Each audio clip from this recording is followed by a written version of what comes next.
Found out that my ex-girlfriend spent $3,000 for my card. When confronted, she says I owe it to her because I left her nothing. She also said I'm lucky she didn't sue me. I won't let her get away with it. My ex-girlfriend stole my emergency credit card and ran up a $3,000 bill. She says I owe it to her to get her back on her feet after we broke up. She also said she's not paying it back. She and I broke up late last year. She wanted to go out constantly, and I did not. Our lifestyles just weren't compatible. She lived at my house, and I didn't make her pay anything, as I make significantly more than her. What really sucked was that if she really wanted to, she could have essentially squatted in my house for months while I'd have had to file eviction papers. In the end, I paid for an apartment deposit and the first month's rent on a place for her. I hadn't spoken with her at all until a week ago when I got a collection notice in the mail. The credit card I literally don't use and only had for emergencies was maxed out and charged off. When I looked into it, I found it had been maxed out by March of this year. When I downloaded the statements, it's all fast food, Victoria's Secret, and grocery stores. I also found the card was missing.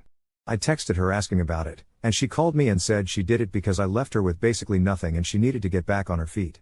She then said I was lucky she didn't sue me for emotional distress. I hung up because she literally has sued coworkers twice and got settlements both times. I'm thinking of just going to the police and letting them deal with her. My credit score has dropped about 200 points in a year. Any other advice I might be missing?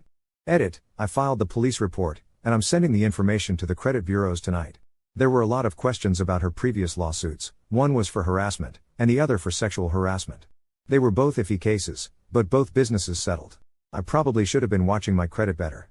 This was the first time in probably a year and a half that I even checked my credit. Relevant comment. In addition to whatever else, start checking your credit card statements each month. OP, lesson learned here.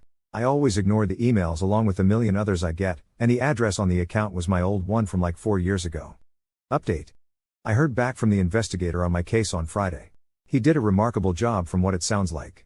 She confessed to him that she only used my credit card for essentials and then said she also used it at Victoria's Secret. She was charged with felony credit card fraud and had to get a public defender. Since she's never been in legal trouble before, she's being offered 12 months probation. I also got an order of protection against her, which she didn't contest. The final ruling is supposed to go through at the start of January, but the investigator said it's basically a done deal. I'm alright with how it turned out. Probation is probably a pretty big deal for her. I know something like that would absolutely get me fired from my job and drastically alter my life. The charge-off was removed from my credit reports, and my score is back above 760. I actually watch my credit now, and I'll be keeping an eye on the public record for her court case just to be safe. I appreciate everyone's advice and encouragement. Top comments. I'm glad you didn't let her get away with it. Comment, I love that she declared that she wasn't paying it back. Like, okay, that's not up to you, Lamau.